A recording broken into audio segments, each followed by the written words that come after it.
Welcome back everyone. In today's episode I'm going to walk you through defining metallic and reflective areas on your objects using your texture maps. In physically based rendering, such as the principled BRDF shader model we're using, there are several ways to define reflective surfaces, including metallic maps, specularity maps, and roughness maps. Metallic maps are probably the simplest types of maps to create because you just need to define which areas on your map are metallic and which parts are not, using a black and white map. The reflective colour of the metal is determined by the colour in our base colour map. This is far simpler than creating a specular map, which requires you to define the reflective colour of each part. We can then define how smooth or rough the metal is with a roughness map, which allows you to simulate any microscopic surface irregularities. The more irregularities a surface has, the less pure, reflective or mirror-like it will be. Roughness can also add the most physical variation to our object, even the non-metallic parts, to indicate the age and condition of surfaces. As you can see in this image, a value of 0 indicates a smooth surface, and a value of 1 indicates a rough surface, and values in between indicate transitional smoothness and roughness. Creating our metallic map is going to be pretty quick and simple, especially if you have the selection groups set up from episode 2, because through the selection groups we were able to identify our metal parts from our non-metal.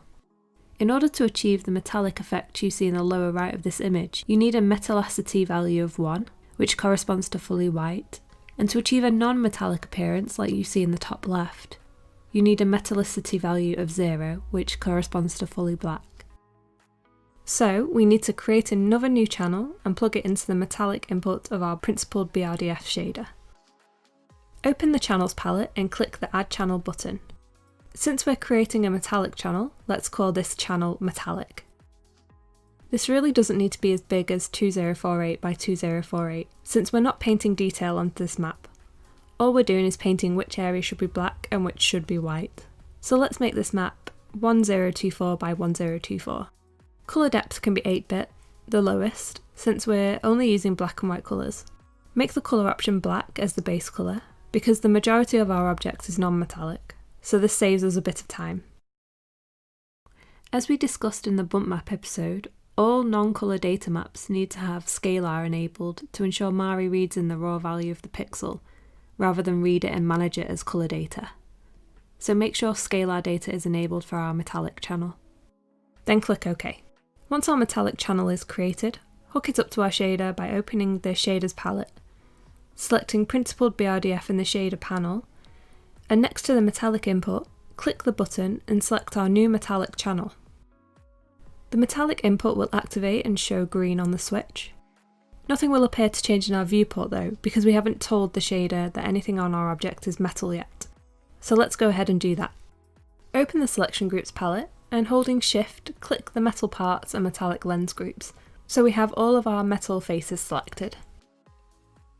By the way, if you'd like to see what selections you have active in the viewport, right-click the canvas and select Display Properties, and change the Fill Render and Outline Render to Always under the Selection section. I have mine turned off, which is why they haven't been appearing.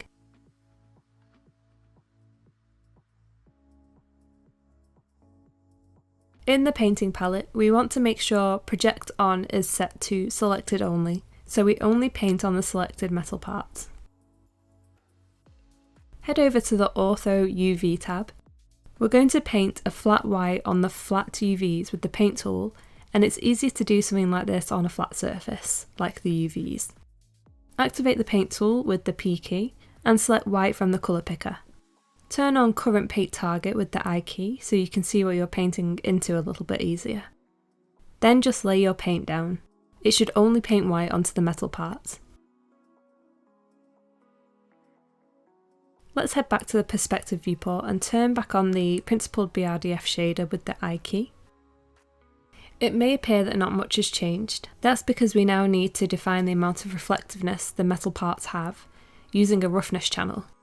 The shader knows where our metal parts are, and that it should use the base colour of those parts as the reflective colour, but now it needs to know how smooth those surfaces are and how light should be scattered off them. Let's go to our Channels palette and add another new channel. Call this our Roughness Channel, and set the size or channel resolution to 2048 by 2048, since we may require some painted detail on this map, so we need a bit more resolution. Some areas of our object may be glossier than others, especially on parts of the metal where it's worn, so we want flexibility to add detail to our roughness texture where required. It doesn't really matter what we set the colour of our channel to, since we're going in and painting the details of our roughness anyway. Make sure you enable scalar data in the colour space section. Click OK.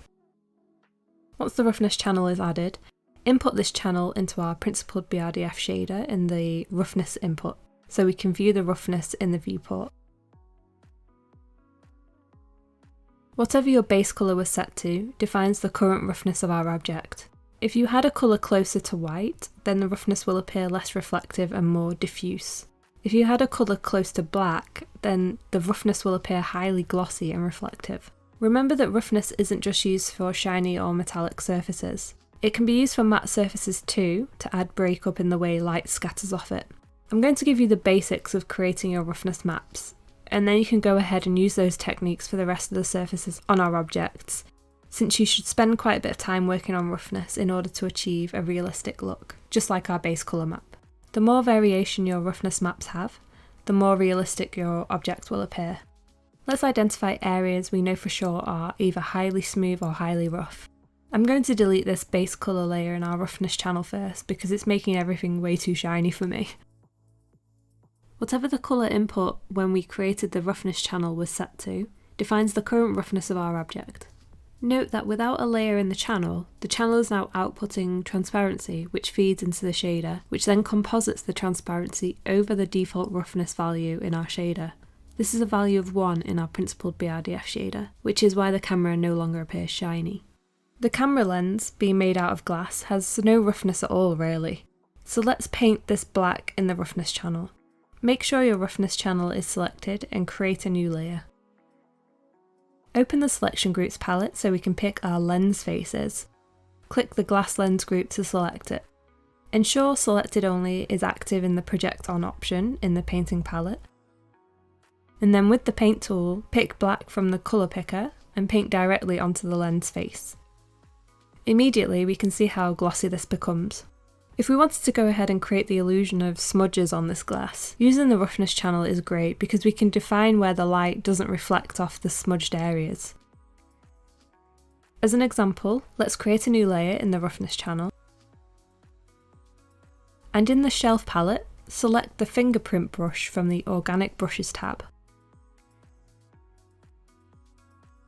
Select a colour that's closer to white.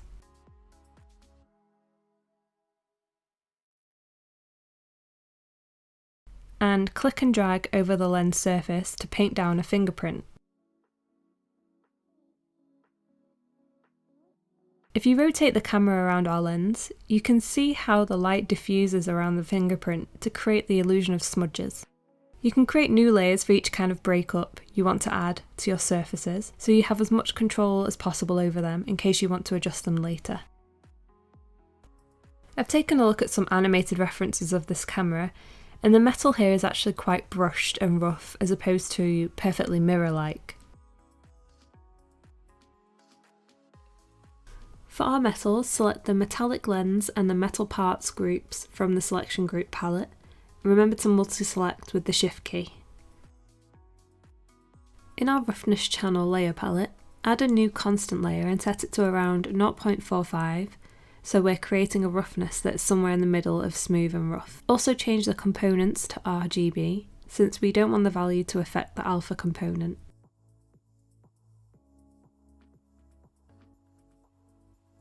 This is going to be our base value for the metallic roughness. Then we're going to add a lighter value on top to create some roughness and breakup on this metal surface. Add another constant layer and set the colour to 0.5.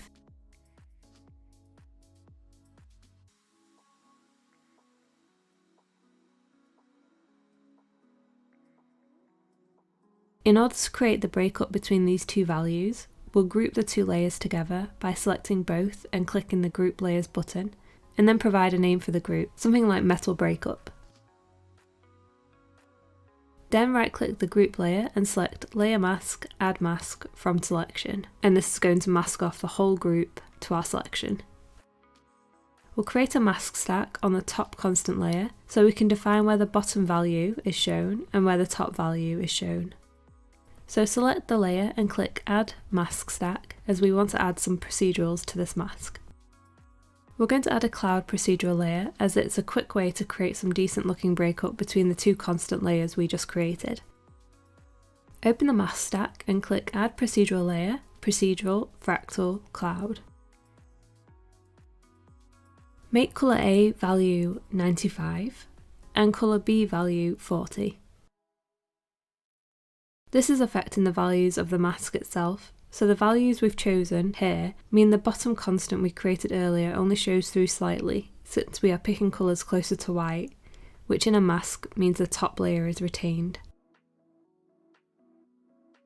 To create the brush metal effect, we can change the roughness to something much higher to create the look of these microscopic metal surface abrasions.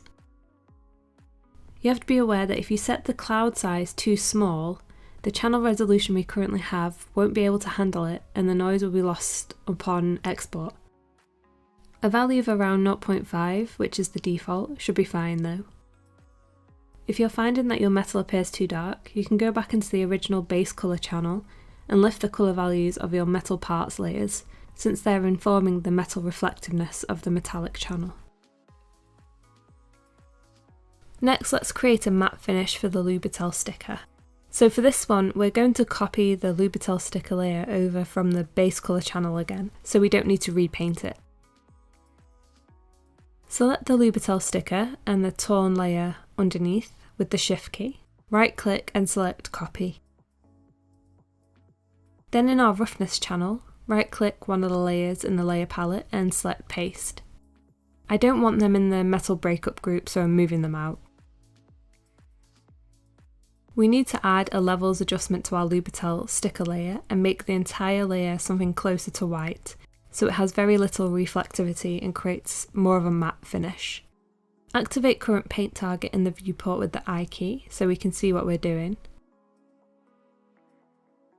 And then in our adjustment stack, push the black output level slider of the levels layer all the way to 1.0 so only white appears in the image, and then bring both the black and white output levels down slightly so it's not 100% white, since even matte surfaces have a small level of light reflection.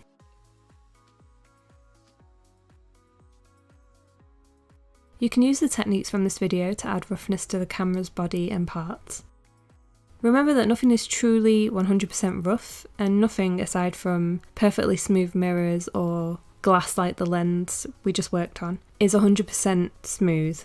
Almost everything in reality has some level of breakup. Make sure to study your references and use the painting and masking techniques we've shown here to get as close as you can to the original surface. I hope you enjoyed this episode, and I'll see you in the next one.